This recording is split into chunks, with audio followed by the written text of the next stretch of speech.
Hello and welcome to the latest seminar from the Glasgow Centre for Population Health, supporting new approaches to improve health and tackle inequality. In this videocast, Cameron Parsell, Professor of Social Sciences at the University of Queensland, and Andrew Clarke, Lecturer in Sociology and Social Policy at the University of New South Wales, explore the question, how can charity be reimagined to contribute towards a more just society? It was recorded via Zoom on the 6th of September 2022. Good morning, everyone. Welcome to this GCPH seminar, and a good evening to our friends from Australia who joined us today to present. My name is James Egan. I'm a Public Health Programme Manager at the Glasgow Centre for Population Health. I just want to take a quick minute to give you some background to our thinking as to why we decided to organise today's timely seminar. Since the centre was set up in 2004, the centre's developed a range of working relationships with third sector partners, from housing regeneration, child poverty, transport and urban environment, green space and arts and health, to name but a few. In 2015, we commissioned a report looking at the changing nature of the work in Glasgow's third sector. That report is still available if people want to look at the report on the website, and there's an accompanying blog. It's quite sad that some of the themes that were emerging there are some of the themes that we're still grappling with today: austerity, welfare reforms, and the changing nature of work. I guess on a more personal note, before returning to the NHS and working at the centre in 2010, I spent 10 years working in the voluntary sector. This included spells with the Scottish Refugee Council and the Scottish Drugs Forum, both social justice issues that are live and relevant right now in contemporary Scotland today. Fast forward into today, I want to just remind people, if they're not aware of it, that last month a group of charities, including one of the panel members today, wrote to the First Minister, Scottish First Minister, urging that the cost of living crisis is treated as a top priority, requiring dramatic action to help those in the lowest incomes. So I hope you do agree that today's seminar, looking at how charity might be reimagined to contribute towards a more just society, is quite a timely event. I just want to finish up now and hand over to today's chairperson, Professor Morag Traynor. Morag is a Professor of Child and Family Inequalities and the Deputy Director of the Institute for Social Policy, Housing, Equalities and Research, also known as iSphere, at Heriot-Watt University. She's also the Deputy Chair of the Scottish Government's Statutory Poverty and Inequality Commission, and she works on poverty, looking at measurement, causes, consequences, mitigation and prevention, with a particular focus on the impacts of poverty on children and families' outcomes. She's forgot to mention her biography because she's too modest, but she's also the author of this excellent book, which I can highly recommend, called Child Poverty, Aspiring to Survive. So without any further ado, I'll pass you on to Morag, who's going to chair today's event. Thank you, and I hope you do enjoy it. Thank you very much, James, and thanks for that introduction. And thanks all for attending today, and welcome. This is the first lecture in the 19th seminar series for GCPH, called How Can Charity Be Reimagined to Contribute Towards a More Just Society? We can tweet about the webinar, and it has a hashtag, which is hashtag GCPHSEM19, which I'm sure will be put in the chat. And the webinar is being recorded, and the recording will be available after the event, along with a copy of the presentation slides on GCPH's website. When the recording is available, the links will be emailed to attendees. So let me explain what the format is today. We will have a 45-minute presentation from our today's speakers, which is Professor Cameron Parsell and Dr. Andrew Clarke, which are very excited to join us from Australia, where I believe it's evening time. So thanks so much to Cameron and Andrew for joining us. Following that, we will have a panel question and response, where they will be able to, our panel members will be able to respond to Cameron and Andrew from their perspective and ask a question. Our panellists, very briefly today, I'll introduce them more fully later, are Tressa Burke from Glasgow's Disability Alliance, Peter Kelly from the Poverty Alliance, Debbie King from Shelter Scotland, and Anna Fowley from SCVO. I will also be attempting to monitor the Q&A function and responding and taking some of the questions from the audience. You may have questions for Cameron and Andrew themselves, and I'd be happy to share those. And you may also have questions for our panelists, and that's okay too. I don't expect to be able to get through everyone's questions, unfortunately, because we have a good number of people on this call today, which is fantastic. Thank you for coming. And our time will probably be quite short at the end, but I'll do my best to get through the questions and at least represent what people are thinking. For now, I'm going to switch my I'm going to switch my camera off and hand over to Cameron and Andrew. Thank you. Thank you very much for the introduction, Morag, and welcome everyone. I'm very, very pleased to be here to present this evening here where I am in the Blue Mountains of New South Wales, and I'm conscious that it's morning where you are now. I think Andrew's just popping the slides up now. Yeah, thanks for having us, everyone. They should be up. Can everyone see the slides? Can you see them, Cameron? No. I can see them. Yep. Yeah, I can see them. Sorry, I'm good now. That's right. Thank you very much.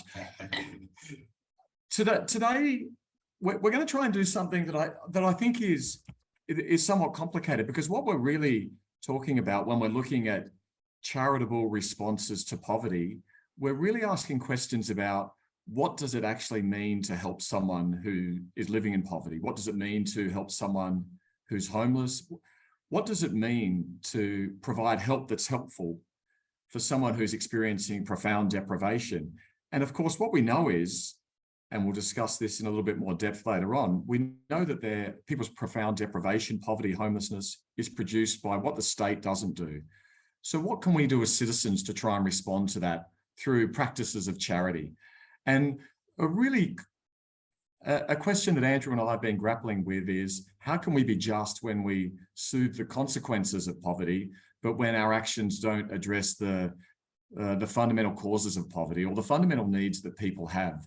And it's a tension because citizens are motivated to try and do what they can, what's within their reach to help people who are poor, yet they very, very often don't have the capacity to provide what people really need. So there's a complicated space in terms of what should we do, who gets to determine what is actual successful, adequate help, and how can that help be even more optimistically conceived, particularly when we take the perspective of the person who's being helped, the recipient of that help. And I think that's going to be one of the key points that we try and make throughout the presentation today. Next slide, please, Andrew. There's been an awful lot written about the third sector, the not-for-profit sector, the charitable sector. What we're focused on principally today is the practice of charity or acts of charity. And what we mean by acts of charity, we're talking about individuals who are out there trying to do something themselves. And often this happens as individual citizens who may see someone in the public realm who they may try and help themselves as a practice of charity.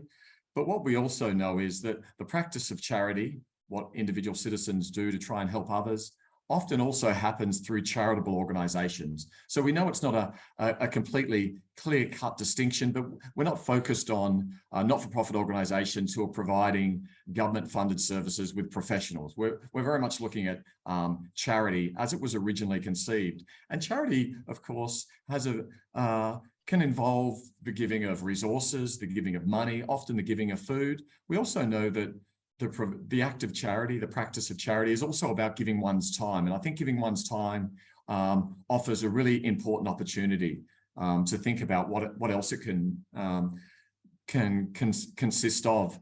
Very often charity is thought about in a religious realm, and some people define true charity as charity where the charitable are not interested in receiving any benefit at all. They're not interested in what the recipient of their charity can provide back. And that might sound morally appealing, but toward the end of the presentation, we're going to suggest that focus on doing charitable care because it's right, because it's motivated by one's religion, and we're not interested in the recipient of that charity providing anything back, can actually be a barrier to that kind of type of motivation to do good, to actually realize good. We have to really think about how the recipient can be at front and center of what we're talking about when we're providing charity. And of course, determining whether that is decent care or not. Next slide, please, Andrew. Many people know, and of course they know in the context of the profound poverty and indeed the increasing rates of poverty across Scotland, broadly the United Kingdom, but also Europe, the United States, Australia, that actually there's been growing charity. There have been growing charitable organisations. There have been growing number of citizens who are volunteering in charities. And of course, there have been growing numbers of people who are poor, who are relying on charity. And we know that they're relying on charity because the resources provided by the state, be that income support, be that other forms of care, and of course, fundamental structural needs like housing are actually not being met. And they're not being met for a range of reasons that we might call policy decisions. Much of the growth in charity is really driven by some structural forces. But nevertheless, even in countries like Finland that have traditionally what was conceived of as a universal and comprehensive welfare state, the data is demonstrating that more charities are existing, more people are volunteering in charities, and more people are becoming reliant on them, including Finnish citizens. Next slide, please, Andrew. What's actually popping up an awful lot in Australia recently and elsewhere are these kind of bottom-up charities which are trying to respond to an immediate need, and they're often not associated with the traditional religious organisations that have been the mainstay in Australia since colonisation of providing charity. They're kind of these innovative, I use in scare quotes, modes of charity that are trying to provide basic amenity. And some of these include the provision of washing machines in the back of vans that go out onto the streets and actually wash people's clothes who live on the streets. This idea became so famous in Australia that the inventors of this mobile washing machine service actually installed showers on the back of vans, and they will drive around the streets and people can shower in the streets. What's also become very, very popular, although there are fewer, but nevertheless popular in Australia, is this idea of sleep buses. There are entrepreneurs, charitable entrepreneurs, who are renovating buses into mobile shelters, and they're driving around the place. And these are these kind of ground up examples of charity that are happening in Australia. Next slide, please, Andrew. Yeah, I'll just add, I like to think of these as kind of the startups of the charity sector. It's that same kind of ethos. It's less necessarily religious and more inspired by this entrepreneurial kind of spirit. Yeah. That's right. And it's often thought in a sexy kind of way, like startups are. This is not actually a quirk. It's not a quirk to Australia. This organization is in the United States. They actually are not only providing mobile showers, so showers attached to vehicles that drive around the street and wash people who are poor. This is an organization that actually provides consulting services so other startups, if you will, can do the same. They're trying to spread the word of how others can engage in these new novel forms of charity. They're providing training, consultation, and even some resources to start up people's own ground up initiatives. Next slide, please, Andrew. Of course, this is not a quirk to Australia or the United States. We see this in the United Kingdom. I'm not sure if it's in Scotland, but certainly in England, but also on the continent. We see ideas of people always wanting to come up with designing new contraptions. In Australia, we try and convert buses so people can sleep in, but others are trying to do things like backpack beds or sleep suits, or even thinking about how wheelie bins or other kind of, I can only describe as devices, can be remodeled so that people can sleep in them. And you probably get a sense of what we're going to say about these things in a little while, but these are kind of ideas, these are practices, ground up forms of charitable care that are happening in all of the rich countries that we can think about in Europe, the UK, the United States, Canada, and Australia and New Zealand. Next slide, please, Andrew. Now, it's very, very, very challenging providing a damning critique of these. We try to do it, but nevertheless, we're conscious that it's challenging. And it's challenging because often these forms of ground up charity couch what they do in terms of, well, everyone has a right to a shower. And when Cameron and Andrew challenged this, were responded to with, are you challenging someone's right to a shower? Well, they also talk about everyone deserves to be clean. You know, this is about dignity. And certainly one doesn't want to be on the side of advocating against dignity. It's also very, very obvious that these charities that we offer some critiques about, are actually responding to a very, very clear form of deprivation. The reality is, in all of those rich countries that I mentioned, there are people who are so poor, so excluded, so marginalized from our mainstream institutions that they are sleeping on the streets, that they are begging for food. There is a very, very, very clear need that these charities respond to. What we also know, and there may be some public health people or clinicians on the Zoom, we know that actually poor hygiene, poor nutrition is really bad for our health. There are lots of reasons why the life expectancy of people who are homeless or people living in chronic poverty are shorter than the rest of the population, but some of those are around nutrition, hygiene, and some of the poor health consequences that flow on from poor hygiene. So these charities are responding to an observable need, and that need, if it's left unresponded to, has very, very negative consequences. So the stakes are high. Next slide, please, Andrew. Okay, this is not just a fringe movement. I know that my dear friends in Scotland love the monarchy as much as Australians do, but we had Prince Charles come out to Australia with his wife. Let me get a title correct. I wouldn't want to get that wrong. The Duchess of Cornwall. And she toured Australia. And of course, when you come to Australia, you want to go out when you're the soon-to-be King of Australia. Let's park that for another seminar in terms of the righteousness of that.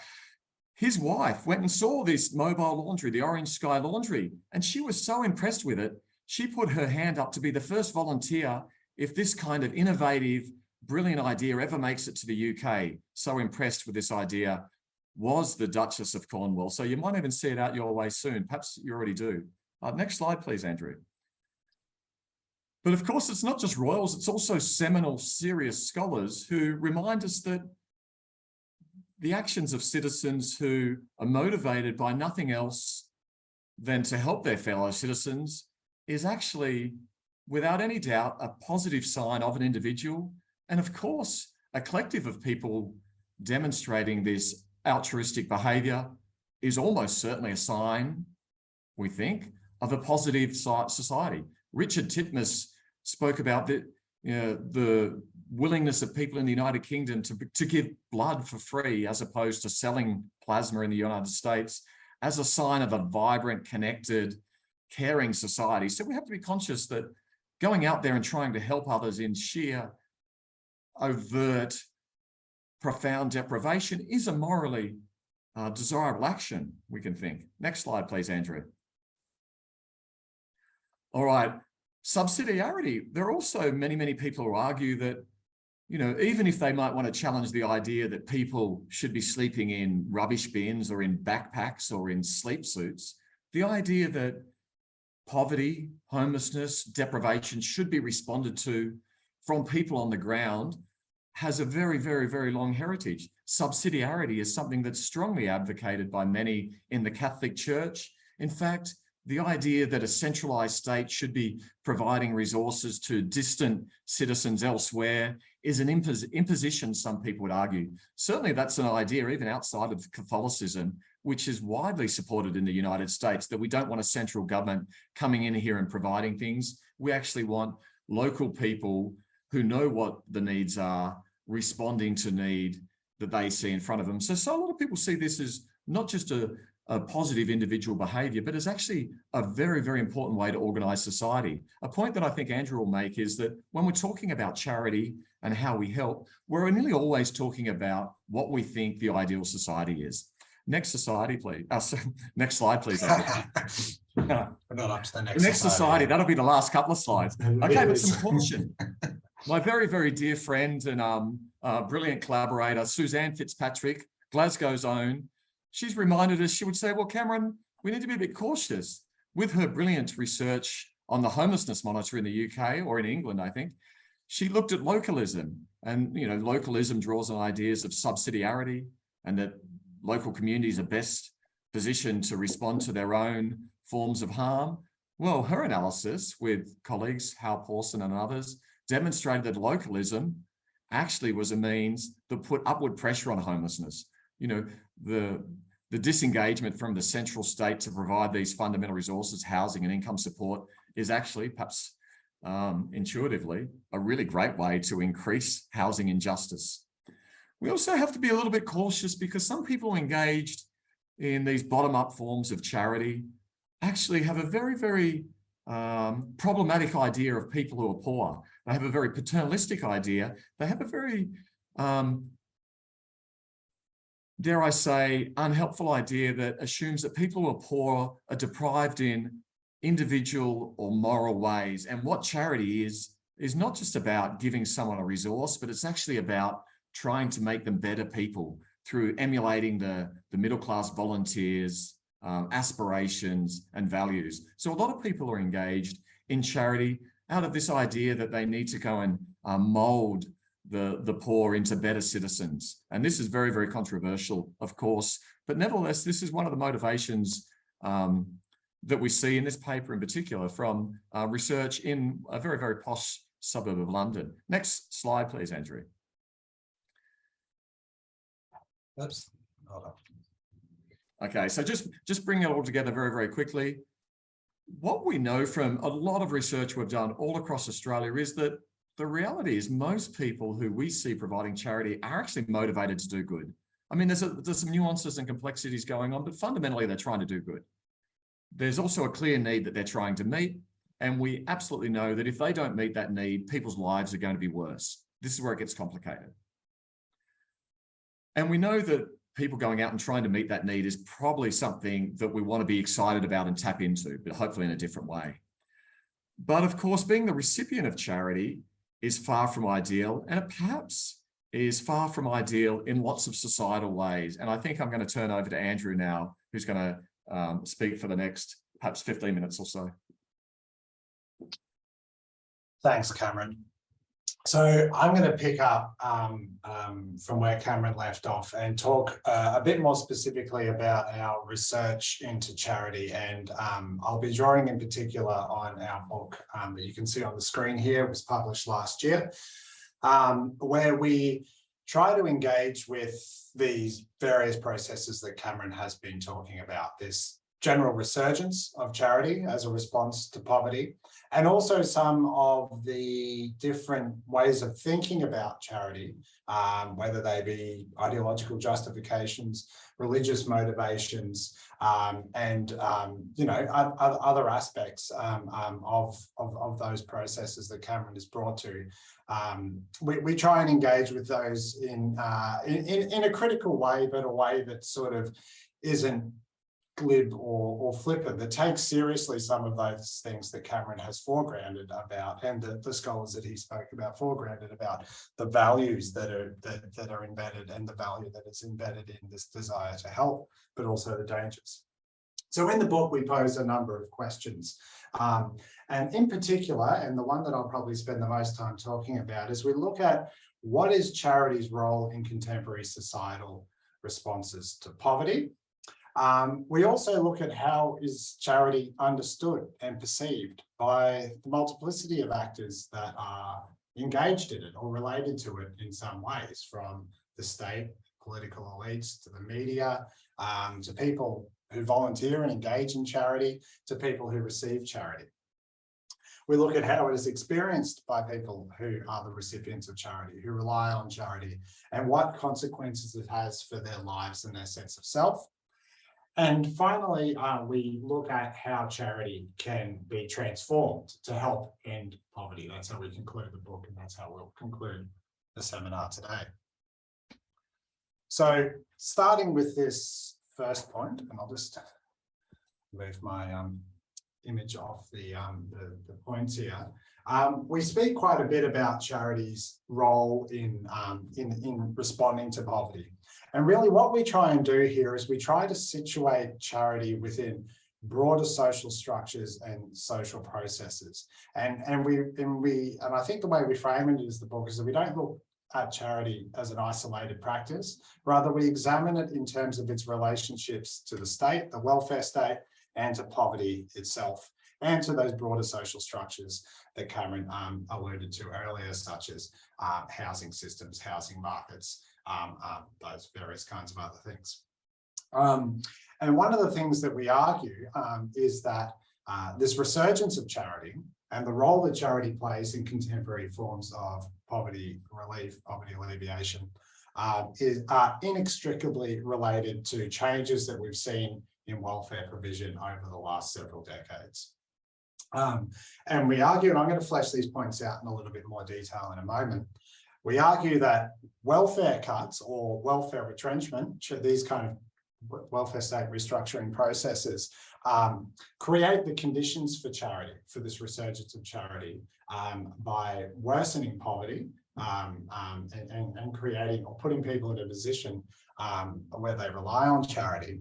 However, we don't stop. This is, and most of you will be aware of scholarship that points this out, or you would be aware of it from your own work in the sector, in poverty relief or responses to poverty more broadly. So we try to go a little bit beyond this because we think that it's not quite the whole story.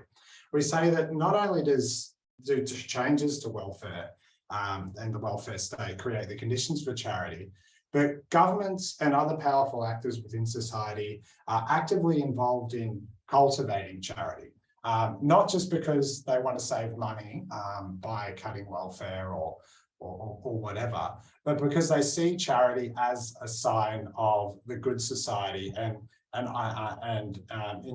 in terms of good citizenship, right? What citizens in society should be doing.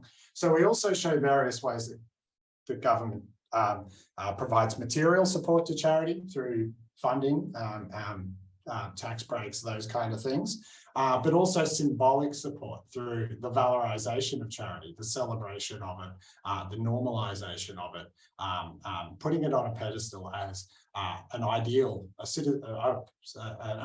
form of citizenship or a practice of citizenship that people should be engaged in. So our research is focused on Australia. However, as Cameron alluded to earlier, the processes we're talking about could sort of be traced across the developed world. And I'm sure that as we go through, you'll be able to think of examples from your own contexts. But looking at Australia, looking at this first point about how transformations to welfare have created the conditions for resurgent charity and greater reliance on charity. One thing we highlight in the book is that the completely inadequate levels at which unemployment benefits are paid in Australia, and the way that this leaves people who are reliant on this form of income support unable to meet their own basic needs, and which helps to explain a greater turn to and reliance upon charity. So in Australia, unemployment benefits there was a complicated set of policy decisions made in the late 90s that have basically meant that unemployment benefits haven't increased in real terms since the 1990s, and that they have slipped further and further below the poverty line. So people reliant on that form of income support over time have become poorer and poorer. So we've seen an increase in poverty over that period. I think it's maybe around 2.5%, I think, over the last couple of decades. But we've seen a much greater increase in the depth of poverty. So how poor people are relative to the standards of the society has increased. We've also seen over this period a decrease in the supply of social housing relative to population and as a proportion of all housing, again related to decisions that were made in the 1990s that saw the end of routine federal government financial support to state governments in Australia to sustain investment in social housing at levels that kept up with population. So social housing as a proportion of all housing in Australia has gone down from a high point of, I think it was somewhere between 6 and 7% in the early 1990s down to about 4% now. And as some of you may be aware, Australia is experiencing quite a significant housing crisis, as are many other parts of the world. And this decrease or this underinvestment in social housing plays a key role. And these are really important conditions for the emergence of all of these homelessness charities that Cameron has pointed to. So in the context of this declining state support for people experiencing poverty, these changes in welfare, we've seen a rise in the provision of charity. Just one example that I drew out from the book here is the use of food banks increased by 22% in Australia between 2018 and 2019 alone. And note, this is before the pandemic. That's quite a significant increase across 1 year. And going to my point about the depth of poverty and the way that this creates the conditions for a reliance on charity, we saw some research that I think, Cameron, you were involved in for the Department of Social Services found that, and this is something we discuss in detail in the book, that people that are reliant on emergency relief, which is various payments or in-kind donations that people who are experiencing a financial crisis can access from charities in Australia. It's meant to be a crisis payment, it's meant to be one-off, but what the research found is that 50% of people that use emergency relief use it 3 or more times in 6 months. So they're not using it one-off, it's a kind of consistent thing that they rely on to get by. Oops. So that was that first point, right, about the way in which welfare transformations create the conditions for resurgent charity and increased reliance on charity. I want to turn now to the ways in which the charity is kind of drawn in or cultivated by the state and other actors. Excuse me. And one way in which this is done is through direct material support. So the provision of grants and other sources of funding directly from the state using public money to charities. And our third author, who's sadly not with us tonight, but who is the data whiz, Paco Perales, he put together this graph you can see here, which looks at a percentage increase in revenue from government grants to charities that were classified as providing some kind of social service. And you can see that over a 3-year period, that increases significantly. So the amount of money governments are giving to charities is going up. I wanted to also give a quick example of some of the ways in which this money is being spent, some of the schemes through which it is coming through. And one, I think, particularly illustrative example is the Dignity First Fund, which was established by the state of Queensland, the Queensland government, in 2016. And so this is basically a pool of money that is routinely allocated to homelessness charities or charities that are promising to provide new and innovative ideas for addressing homelessness and promoting the dignity of people experiencing homelessness. So precisely those kinds of sort of charity startups that Cameron was talking about earlier on. Okay, so in addition to these forms of material support, we also see an effort to cultivate charity through what we call in the book symbolic or discursive forms of support. And one particularly pronounced example of this is the I guess, provision of prestigious awards and accolades to people engaged in these kind of bottom-up charity activities. And we've seen over the last few years a number of homelessness charities, the entrepreneurs that have launched these charities to be given one of the Australian of the Year awards. So these awards are a big deal in Australia. Every year on Australia Day, our national holiday and our national sort of day of celebration, there's a series of these awards given out There's the Australian of the Year. There's an Australian of the Year for each state. There's Young Australian of the Year, etc. And that person is sort of held up as an exemplar. All those people are held up as an exemplar of what a good Australian, what a good citizen looks like in our country today. And they sort of have a platform, particularly Australian of the Year. They have a platform for the duration of that coming year, you know, where media and government and people continuously refer to them. To kind of campaign for their issue, to progress whatever it is, whatever project it is that they have been nominated for. So we've seen this go to Orange Sky Laundry that Cameron spoke about earlier. Another group that are called Swags for the Homeless, who I think got the award earlier, 5 or 6 years ago for this backpack beds initiative they did.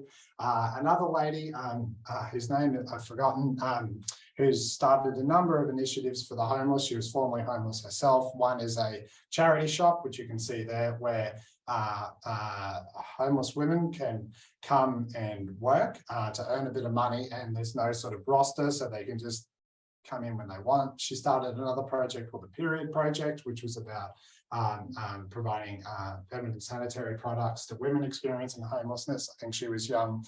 No, she was Victorian Australian of the Year last year. So this is another way in which charity is cultivated.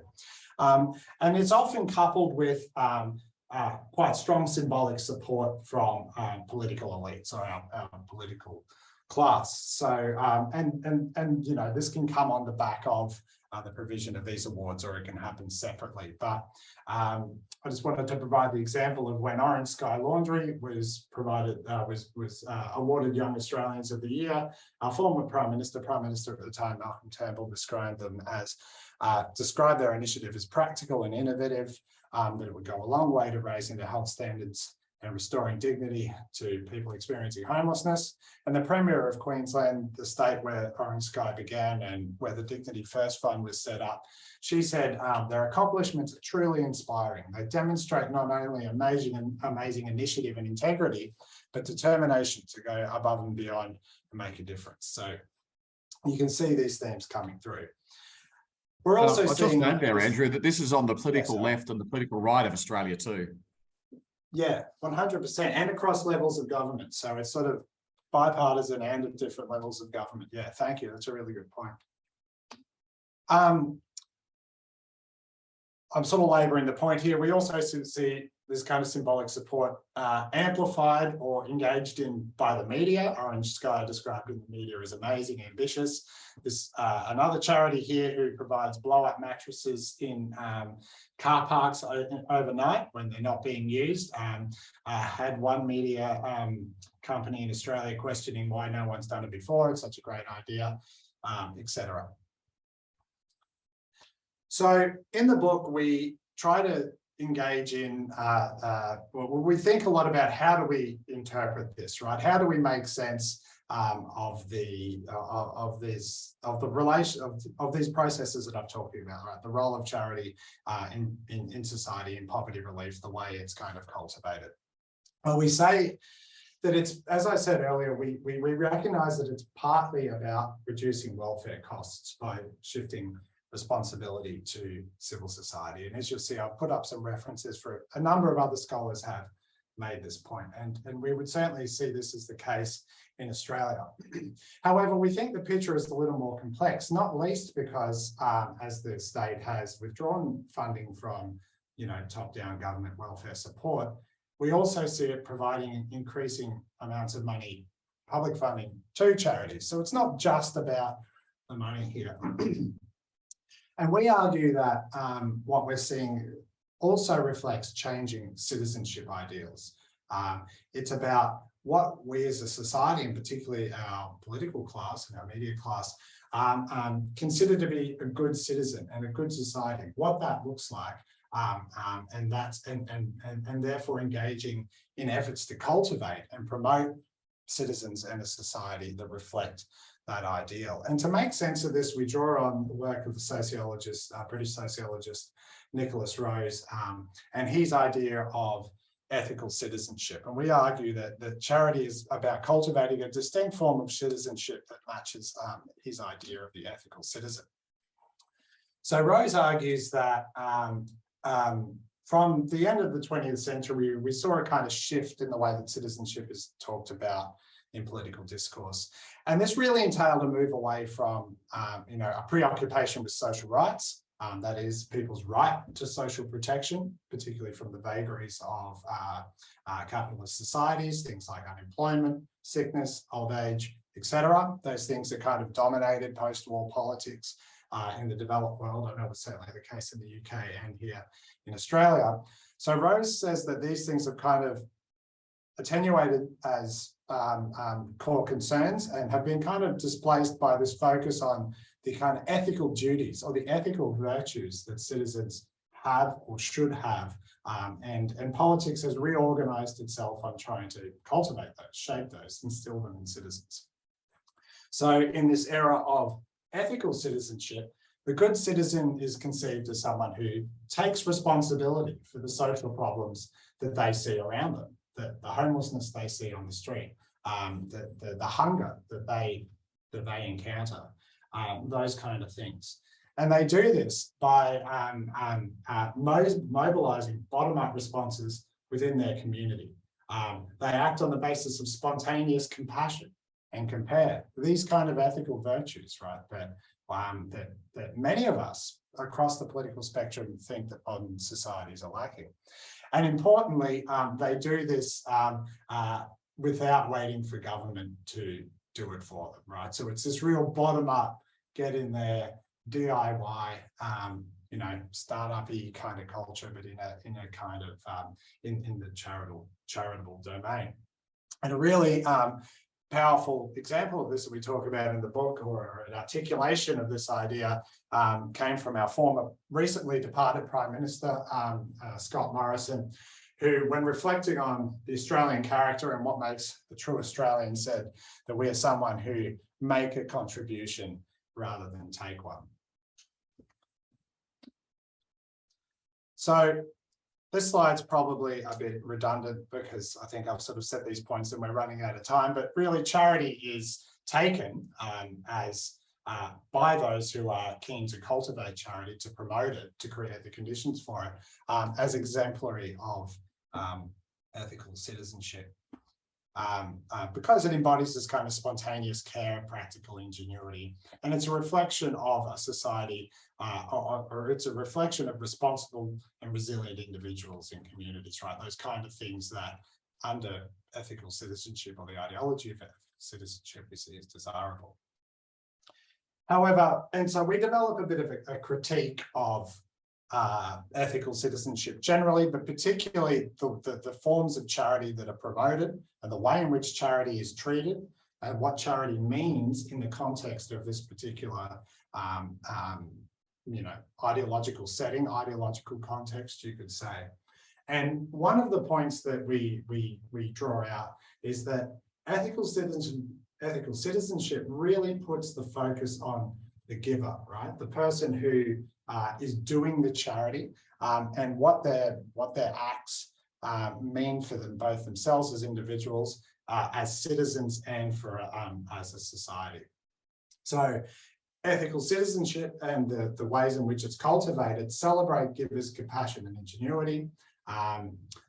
Charity is promoted, I'm sort of repeating myself now, cultivating responsible and resilient communities. But the most important point is, by putting the giver at the centre, the consequences that charity has for people experiencing poverty is largely overlooked, right? So we focus on what it means for them, what it means for society, but how is it experienced by those on the receiving end, those who rely on it? And what kind of outcomes does it produce? Does it actually reduce poverty or address poverty? Those kind of questions are largely overlooked. Cameron, would you like to jump in for the next bit? Or Sure, Will. Thanks, Andrew. I know our clock's ticking, so I'll go rather quickly. And before we outline what we think are some of the ways we can reimagine charity, we have to take seriously what the experience of receiving charity is. In fact, we argue that the only way we can reimagine charity is by taking seriously these experiences of people who are reliant upon it. And the reality is that people express shame, they express a feeling of using charity as an absolute act of last resort, of deprivation, which exacerbates their feelings of exclusion and participation in the mainstream society. And they are very, very, very clear. They may be profoundly poor and often living on the street, but they know why they're going to charity, and that is because they can't access housing that's affordable and they don't have a livable income as unemployed. Next slide, please, Andrew. I think this is a really important quote here at the bottom. This is a woman that we did research with in a regional town in Australia. And she goes, of course, it's going to be humiliating going and accessing charity, going and ask a volunteer for food. But she says, the alternative is my kids don't get to eat. So it doesn't matter, she explained to us. And we were very, very lucky that charitable providers let us sit in on the interactions between the volunteers and the provider. And when we're sitting in, we could see that clear shame, but people going, well, not feeding my kids is worse than this shame that I'm experiencing now, so I'm going to come in and do it. Next slide, please, Andrew. It's always interesting when you're an academic to write an article for the newspaper, because you soon learn that people read what you write. And it was interesting, I wrote an article for a kind of a centrist newspaper called the Sydney Morning Herald, which has a very large readership. And I essentially said, we have lots of evidence about how to end rough sleeping. We know what the policy levers are. We know what the practices that are required. We also know the housing outcomes that will be achieved. We know the cost offsets. We absolutely need to invest in interventions to end rough sleeping and get people into housing. We need to stop investing directly and indirectly in charitable models of care that Andrew's discussed. I received an absolute avalanche of backlash against the assertion that we should be providing affordable housing with linked support. People absolutely attacked me. Some even wrote letters, which was interesting. Lots posted online comments, lots emailed me. And there were lots and lots of dimensions to the hate mail I received, and I analysed them. But one I think is telling, and it goes to the heart of what Andrew was saying. And this is one of the comments that I received. So really, I understand your concern about Orange Sky Laundry, of offering too many services, which are really only a band-aid, and also serve to make people more comfortable.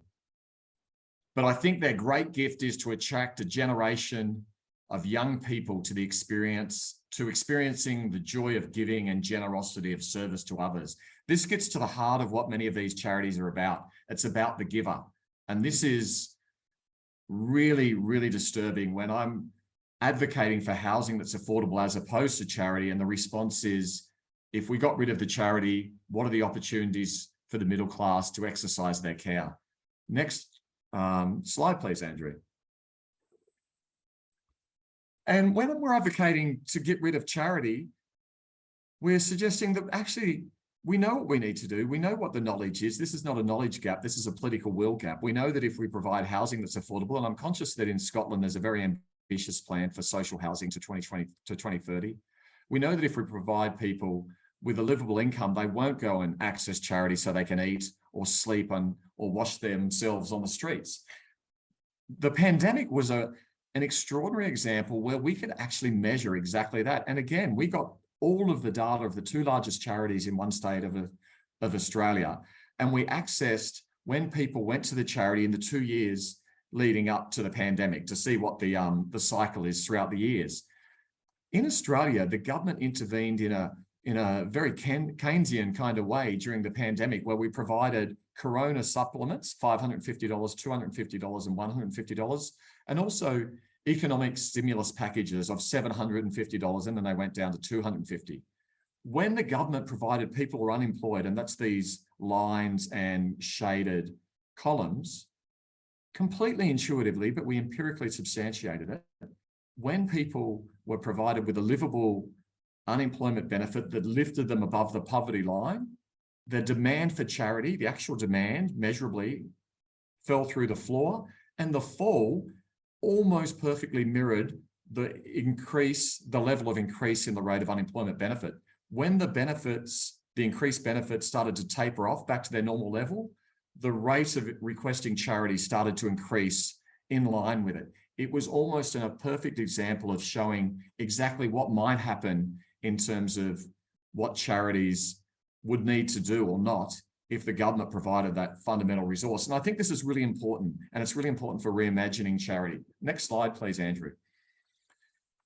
And we want to reimagine charity in kind of two ways. One is we know that citizens are always going to be in need. It doesn't matter what the society looks like, there's always going to be a need to provide the practice of charity. So we think that that could be okay, but we think it could be okay under conditions where we take the experience, the reality, the perspectives of the recipient of charity at the core. As Joan Tronto says, we can only determine the efficacy of care by asking the recipient what it's like to be cared for, not the carer. So we really have to take the person who's in poverty's experience at the forefront. Next slide, please, Andrew.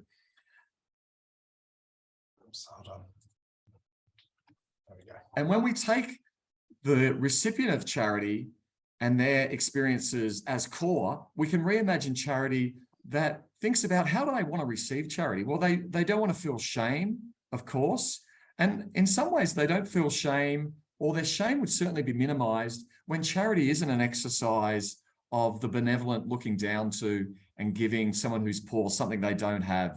It's actually about a mode of providing care where people can be both recipients and providers of charity. We've got to think about, how can charity be delivered through forms of reciprocity? And this is not reciprocity in terms of I've given you something, you need to give me something. Rather, it's about how can we create an environment where people are not just recipients. When we talk to people receiving charity and they talk about shame, they talk about the shame as a product of only receiving and never being able to give.